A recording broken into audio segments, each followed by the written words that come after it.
last week, it was all about Conor McGregor, Khabib Nurmagomedov, and I suppose Khabib is still dominating headlines right now. Sorry, Lewis, I know you're sitting there patiently, but I might as well break it down. Everybody knows there was the big, not a big riot, but there was the scuffle in the crowd afterwards, which was very unfortunate, and it was a black eye for the sport. But Khabib has come out of the woodwork and said that if the UFC fires his teammates who fight for the UFC, yeah, sure, go ahead. Yeah, the actual quote he posted on Twitter, which I think is pretty badass. He goes, "I would like to address the at UFC. Why didn't you fire anyone when their team attacked the bus and injured a couple of people? They could have killed someone there.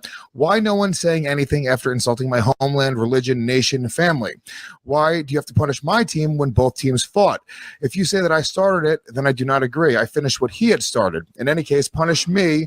And then with Zabira to cook, I don't want to fucking destroy his name. That guy has nothing to do with it. If you think that I'll keep silent, then you are mistaken. You canceled Zubara's fight, and you want to dismiss him just because he hit Conor, but don't forget that it was Conor who had hit my brother first.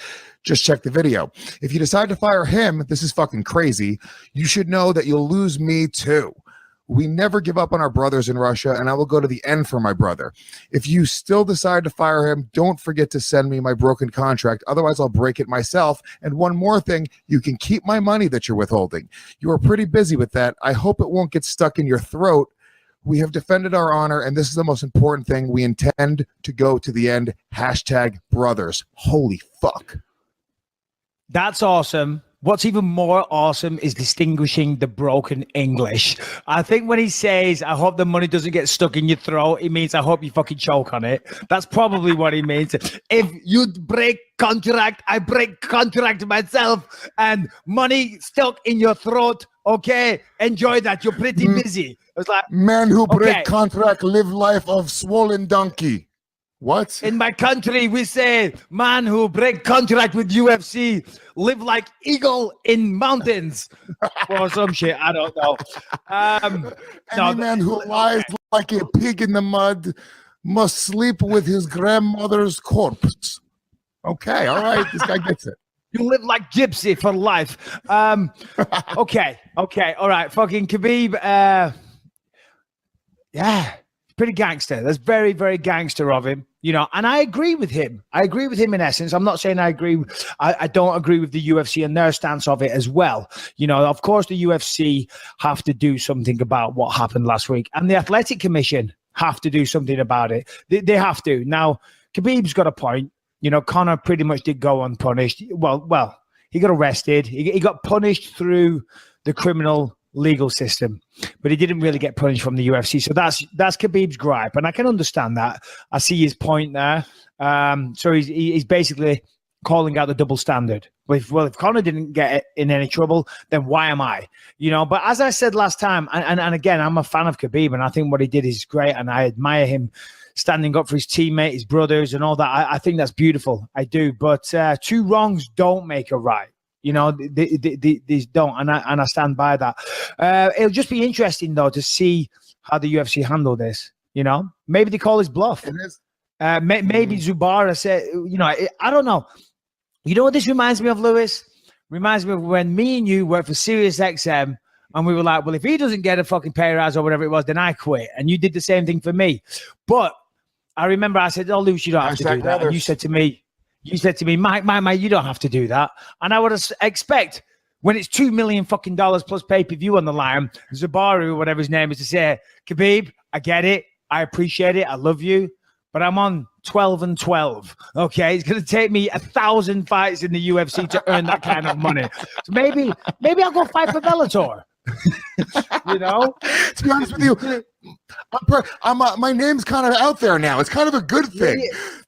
Exactly. This guy's a free agent. I don't really know his record or his background. In fact, Harrington, if you want to pull up what I don't know if he's like an upcoming prospect. And he's probably got some goats to milk anyway. Yeah, maybe. So, you know, if here's the thing, if he's not about to set the world on fire, getting released from the UFC with his name being involved in this high profile way is by far the best thing in the world that could happen to him, because you can go fight for Bellator, you can go fight for another organization. But you know this as well as anybody else. You do not want to be banned from the UFC. You don't want that to be the end result. You look at guys who are great, not necessarily banned, but what's his name? The gentleman, 170 pounder, Ben Askren. Never just kind of fell out of grace with Dana White, talk shit publicly, was never got the opportunity. And I think he's a guy who, super, super talented. The world really never got to see what he had to offer on the largest stage. And I think guys who are competing, especially these guys who are hashtagging fucking honor and brothers, and this is really about it's more than money for these guys. I think a guy like that, probably would want to test himself against the best guys in the world. Yeah, well, I was just going to say, it's really refreshing, actually, and I know we're having fun again. Once again, that's what we fucking do on here, So if there's any Russians listening, I think we're being disrespectful. We're not. We're having fun. Get a sense of humor. I think it's really refreshing in this modern day and age where, of course, everyone's career obsessed, money obsessed. You see all these people on Instagram get after it. They're working out and they're showing off about it. Everyone's just obsessed with status and profile and money and celebrity, and I just think it's so nice and refreshing and decent to see someone like Khabib, who's on top of the world right now, to say, do you know what? I'm willing to walk away from all of that if you disrespect my brother, my teammate, my friend.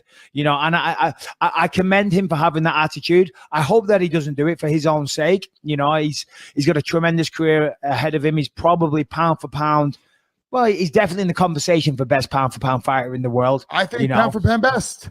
I think when you look at his 27-0, there's never been a question about him using steroids. I mean, when you consider that, John Jones is the only other guy who I think you could really kind of make the argument for. I guess GSP, but GSP is so inactive that you can't, it's kind of difficult, right? But Khabib is the one dude who is truly undefeated. Has never lost a round. You could debate that he lost a third round against Conor, but that's still up for debate.